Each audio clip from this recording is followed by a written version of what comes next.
Bad news for the standard bearer of the French far right.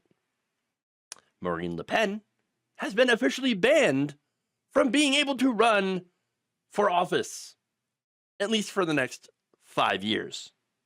Now, the frontrunner for the 2027 election has been found guilty by a court of embezzlement, a crime in which a Paris court will be handing down a 4-year prison sentence. Now, to be fair, 2 of those years were suspended, and the rest are to be served under house arrest. The sentence also includes a €100,000 fine.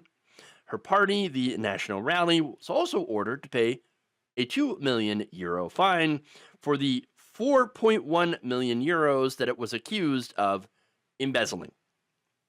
Court's presiding judge, Bénédicte de Perthuis, said Le Pen's actions amount to a serious and lasting attack on the rules of democratic life in Europe, but especially in France.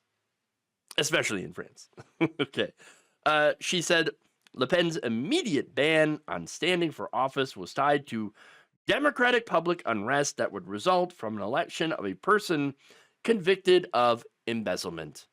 Just imagine, if you will, we had a system that would actually prevent criminals from running for office and winning. I know. But look, there it is. All right. Yet another far right figure globally getting their just desserts, for doing crime. She can join Jair Bolsonaro and Rodrigo Duterte in the finding out phase of effing around. And by the way, of course, Bolsonaro comes up to defend her, as well as other people. All right. That said, Le Pen, furious, obviously. She claims that the sentence was purely political and that the rule of law was completely violated. How dare you? I don't know, man. Kind of looks like the opposite. It kind of looks like the rule of law won here. She also claimed that her right to an effective recourse under the European Convention of Human Rights has been denied. Denied! How? My human rights were denied because I got caught embezzling money. Okay. Look, she says she's going to appeal it. So, once again, kind of undermining the whole rule of law thing since she's able to appeal her sentence. But look, at the end of the day, she stole the money. Seems pretty clear to me that the sentence here is legitimate.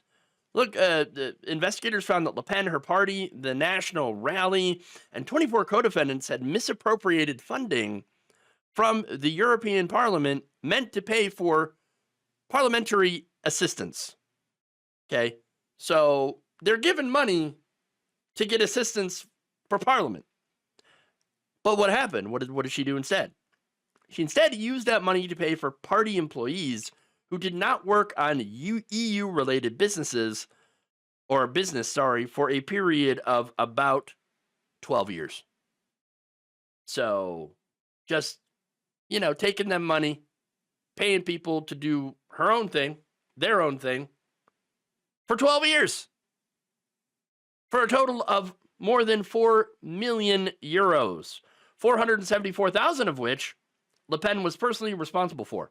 First as an MEP, and then later as the president of the party, the National Rally. Oh.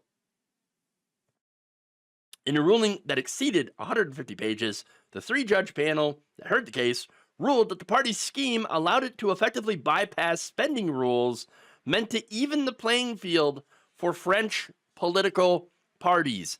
Yes, exactly. That is the problem. Is big money a problem in politics? I don't know. Just look at America.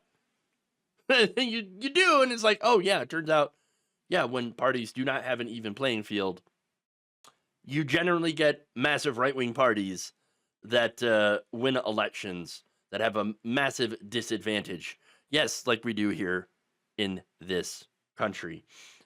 And if you don't have that issue, you end up having another issue. Whereas you have two parties or more, because a lot of these countries in Europe are parliamentary systems, but in this country, in the United States, you end up having two corporate parties that are beholden to big money. Yeah, that's one of the problems here. Okay, one of the problems.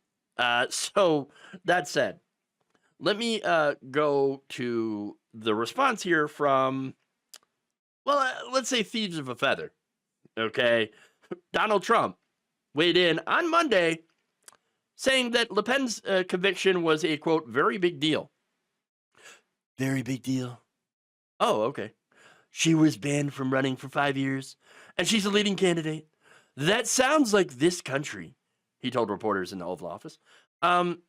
Except that it doesn't, actually, because Trump was never barred from running for office for any period of time. That is despite the fact that he led an insurrection. Okay, and that he had been accused of other pretty serious crimes. Okay, so yes, there was the insurrection, and there was the documents scandal where he took classified documents home with him and then refused to return them. He got, technically, right? Raided by the FBI, but it actually was super nice and like can we come in and just take the documents back that are ours? Like super nicey nice, right? Nonetheless, right? The raid, it's a raid, it's a raid. No, it's not a raid. Technically, okay. But anyway, no, that does not sound like this country at all. Okay, because Trump not only did all that stuff, but then he went for re-election and he won. He won it. That said, J.D. Vance also weighed in, saying you cannot win. Oh, this was back in a February speech, sorry, at the Munich Security Conference, saying you cannot win a Democratic mandate by censoring your opponents or putting them in jail. I believe shutting down elections or shutting people out of the political process protects nothing.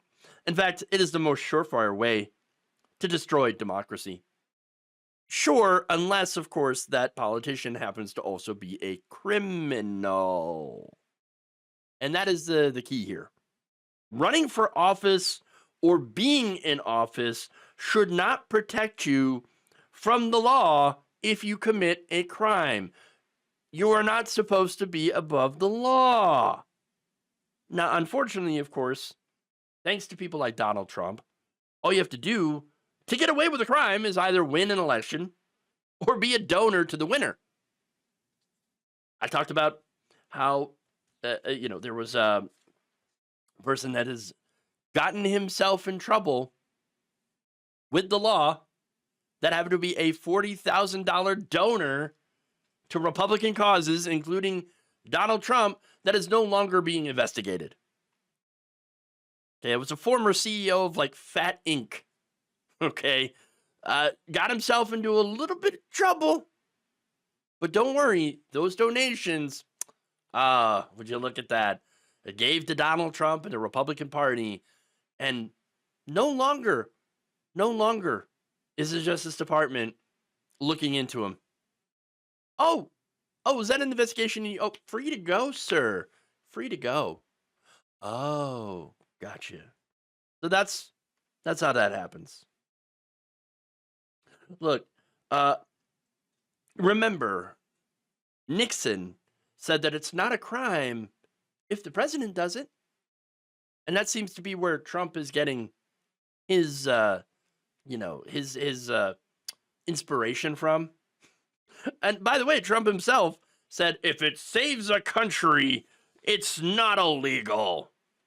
And that right there really shows you the mindset that a lot of these right-wing politicians, unfortunately, have now. They can justify doing crime as long as they win. Well, thankfully, not in France, who is the latest in showing the world, showing America what we should have done. in the first place. Thank you for watching. If you enjoyed this video, please like, share, subscribe, hit the bell icon in order to get notified whenever a new video is released. And if you want to support independent, progressive media through this difficult time where it seems like everybody is shutting down, you can become a member on our YouTube page, you can become a subscriber on Facebook, or you can go to my Patreon. It's patreon.com/Jeff Waldorf. Thank you.